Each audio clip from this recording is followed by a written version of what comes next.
Hi, welcome to our April market update. And of course, it is a market update with a difference. I'm coming to you from my home, sporting, of course, now the lockdown beard, as with most gentlemen who have chosen not to shave over this period. But nonetheless, the questions, even during this period, more so than ever, are coming in thick and fast about what is happening out there in the market. Today, I'm going to try and answer that as best I can. How do you predict the unpredictable? I have little idea, but I am going to give it a go. But first of all, let me just try and summarize for you what was happening in March up until the period where the COVID-19 crisis really started to affect what was happening out there. I'd say that was up until about the 20th of March, the Friday before the lockdown was officially announced. And the stories that I have for you are very positive as they were in January and February. We had a 36% increase January, February, and most of March in the number of properties being placed under offer. That is a huge increase in the volume that we'd seen in the year before.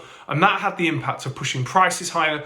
Average house price sold across Manning Stainton was 8.6% higher this year than it was through the same time last year. Now, of course, the market has come grinding to a relative pause. We have, it feels as though, gone into some sort of hibernation as we enter this crisis. The question now is what is going to happen following this crisis being over?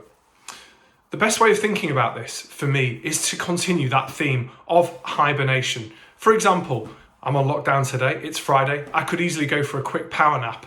And much like the power nap where I would jump up and wake up and carry on doing what I was doing, perhaps with even more energy than before, I think if this lockdown period were to finish within a few weeks, then the market will jump up and just start again much as it was. If it goes on a great deal longer than that, we may still find the same effect, with the added impact of more property coming to market, increasing supply, perhaps having a short-term effect on prices. Now, the real question is, if this crisis continues for a significant period longer, it will inevitably have a further impact on the market, and I think we will start to see some change in prices.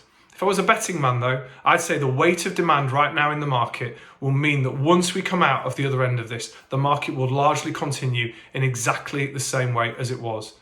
As always, stay in touch with us through these market updates. Keep in touch with us if you're thinking about buying or selling a property. We're still carrying out some virtual valuations, and indeed some of our clients helping us out with some virtual viewings. And we're just going to keep going as best we can through this period, and would love to talk to you as always about how we can help you move in 2020. Stay safe, keep well, and hope everyone has a great weekend.